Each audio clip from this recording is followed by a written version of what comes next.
Firman Kudus Kebangunan Pagi, Kristus yang Al-Muhid seperti diwahyukan dalam Injil Matius.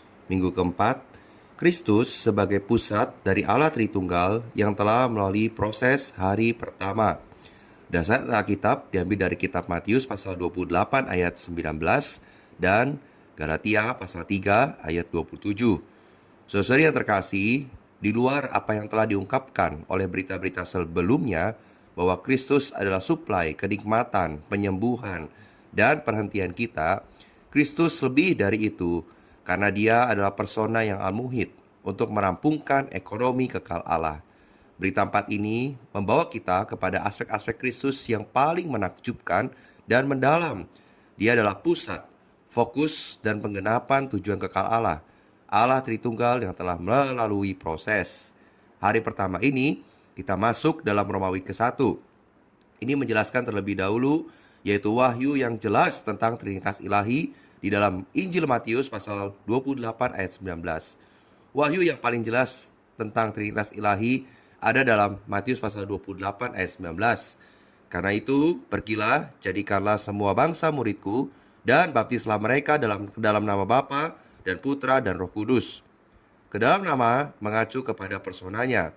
Dibaptis adalah dibaptis ke dalam nama, persona dari Bapa, Putra, dan Roh Kudus, ke dalam kesatuan organik dengan Allah Tritunggal yang telah melalui proses.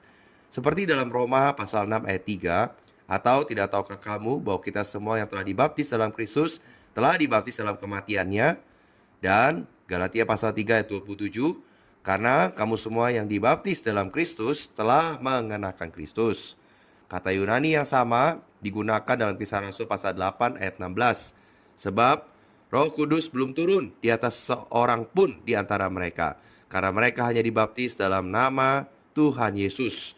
Lalu Kisah Para Rasul 19 ayat 5, ketika mereka mendengar hal itu, mereka memberi diri mereka dibaptis dalam nama Tuhan Yesus.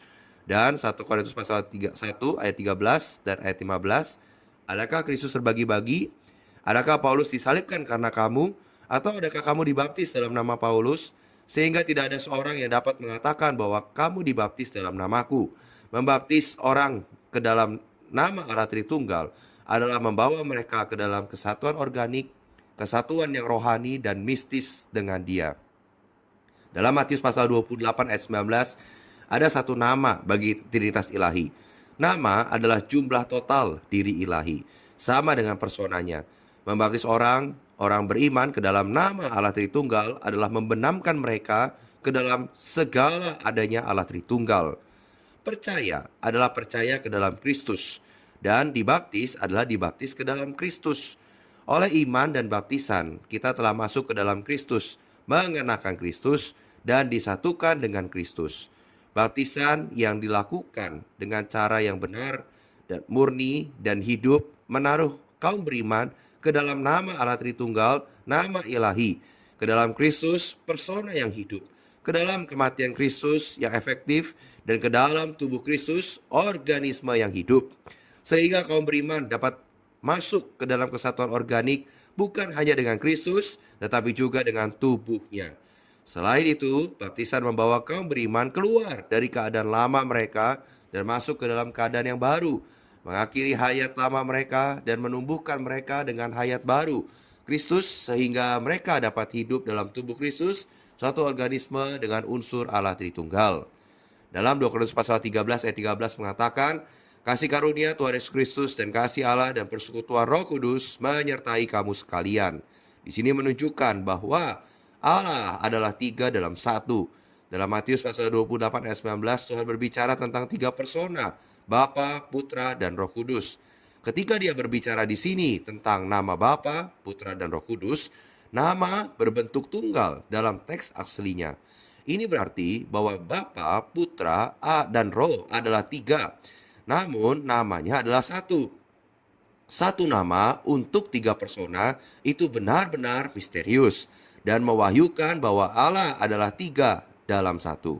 Nama ini mencakup 3. Bapa, Putra, dan Roh Kudus. Meskipun Allah itu satu secara unik, namun ada 3 persona, Bapa, Putra, dan Roh. Dalam penerapannya, saudara-saudari, Terang firman hari ini jangan sampai hanya menjadi pengetahuan bagi kita. Kita perlu senantiasa berlatih berseru kepada nama Tuhan.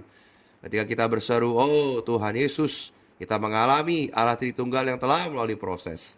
Ketika kita berkata, "Oh Tuhan Yesus," kita merasakan Roh Kudus yang berdiam di dalam diri kita. Kita berseru nama Tuhan dan Roh itu datang. Nama itu adalah Tuhan Yesus, tetapi persona dari nama itu dinyatakan dalam Roh itu. Lebih jauh lagi, ketika kita berseru nama Tuhan Yesus, Roh itu datang dan kita juga merasakan bahwa Bapa yang sangat mengasihi kita juga ada di sini. Inilah Allah Tritunggal yang telah melalui proses yang dinyatakan dalam nama Tuhan Yesus menjadi kenikmatan kita. Tiga persona Trinitas Ilahi dinyatakan dalam nama ini. Mari kita berdoa. Tuhan, terima kasih untuk terang firman-Mu hari ini. Sungguh aku kurang berlatih berseru kepada nama-Mu. Tuhan, aku mau senantiasa mengalami-Mu hari demi hari. Tuhan, ingatkan aku untuk terus belajar berseru kepada nama Tuhan Yesus. Jangan biarkan aku hanya tahu dalam pengetahuanku. Tuhan, aku mau Engkau benar-benar real dalam hidupku. Terima kasih ya Tuhan Yesus. Amin. Demikian Voice of Sembilan Kudus Kebangunan Pagi. Tuhan Yesus memberkati.